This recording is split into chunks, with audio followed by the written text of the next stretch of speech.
they did, obviously like a very comprehensive like running assessment, gait analysis, which I would recommend, like whether it's Run Lab or not, everybody should do, just to see like where your inconsistencies are, where your imbalances are, and like things to work on. But I went there, got a gait analysis, and they identified some things. Nothing necessarily though that would have been like contributing to the hamstring injury. So, I went there for a couple months, did some PT drills, but it was less about PT, and they really reworked like my form kind of from the ground up. I mean, focusing on knee drive, focusing on kind of leaning forward a little bit more, focusing on increasing my cadence.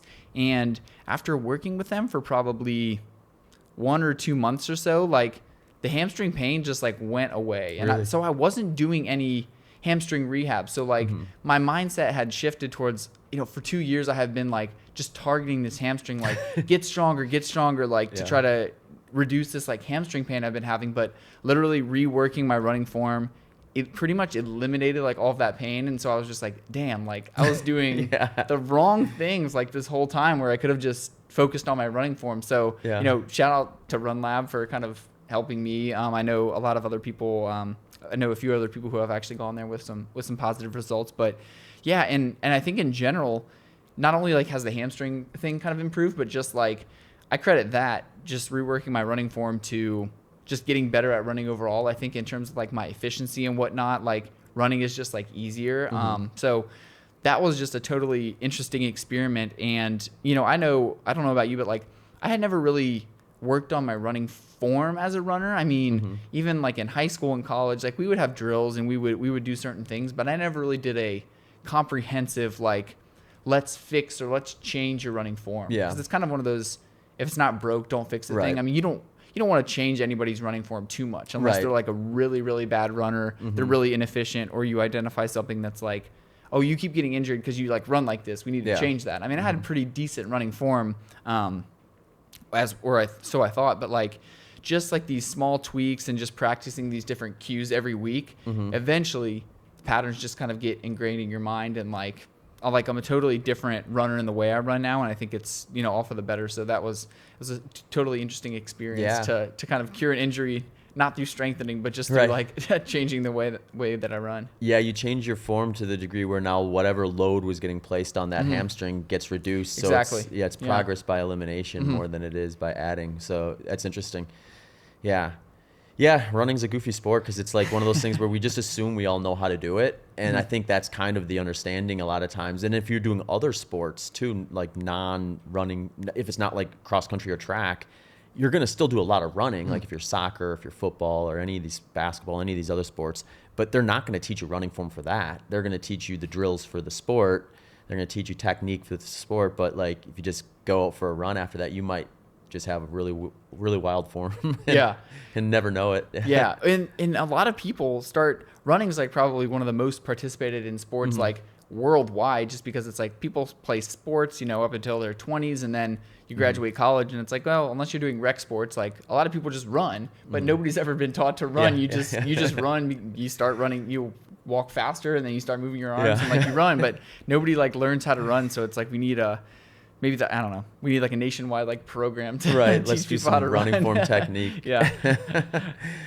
I wanted to talk to you about supplements too in general, because I know you go deep into the supplements, both like where their value or lack of value is, and I'm sure like you get marketing with anything, and it's always going to be, I would say, like an overshoot in the value for the most part. So so you're with, let's start here. You moved to Austin because you started working for Examine 2.0, right? Yeah, and we actually didn't move there because Examine though. So Examine is actually a remote-based company. So we moved to Austin actually for my wife's job. So we're here, and I'm able to work just for Examine. They coincided that we moved to Austin around the same time I started working for Examine. Oh, okay, gotcha. And the interesting thing about Examine is it's essentially like, and feel free to correct me if I'm wrong, it's like a subscription service where you sign up and then you have access to this database, and you and other researchers are essentially going through all of the evidence that talks about different supplements.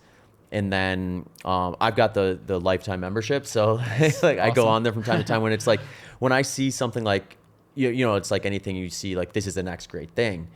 You go there and you type it in. Let's find out exactly what the research says, because oftentimes the marketing is going to highlight the positive research, maybe not so much the negative research, and get an idea of like, what am I looking at from a value add with this versus not having it at all, or even just like the dosage too. Because it's like, I could go and say like, okay, caffeine is probably one of the most proven performance enhancing substances you can get. Probably scores about as high as anything. But like, if I go and buy a product and they say like, you're going to get this much improvement from the caffeine, and I look on the back of it and it's like, oh, there's 10 grams of caffeine or milligrams of caffeine in here. And then you look at the research and it's like 3 to 6 milligrams per kilogram of body weight's the kind of the performance loading zone. You get a lot of like, I think, just a lot of gray area in the marketing and in the kind of the public conversation around some of this stuff. So like, having a tool where you can essentially plug it in and figure out like, have I done the things to make this applicable at all, or maybe I don't even need to bother with that at any point, is kind of an interesting concept. So, and obviously like, you guys don't take any funding because you're subscription based, and that's how you get by without having any sort of industry funding, which would obviously make it a little more hard to trust you. Yeah. That's kind of one of the main things that we pride ourselves on at Examine, is like having no industry ties or anything like that. And that's not to say that we're, against anybody who does, but as a company who's trying to provide the most unbiased evidence for like what works and what doesn't, it's just kind of our duty, I guess it would say, to not have any ties or whatever. And if you went on the site too, you would notice like, we don't talk about specific brands of supplements. So, we're not going on there. You're not going to find anything on, say, like Athletic Greens, or I know you're a fan of a certain brand of like the magnesium supplements, but we're not going to talk about those supplements specifically, but just magnesium in general. Right. So, and what's kind of unique to about our site, and I would mention that like, we focus on supplements, and Examine came out of kind of examining supplements and saying which ones work. But with the 2.0 launch of Examine 2.0 and kind of the update on the site, like, we now cover different diets. So you can go on there. We'll have pages for intermittent fasting. We'll have pages for the Mediterranean diet, the ketogenic diet, any diet you can kind of think of, DASH diet, things like that. Certain, exercise interventions. We have like a whole page on sauna. So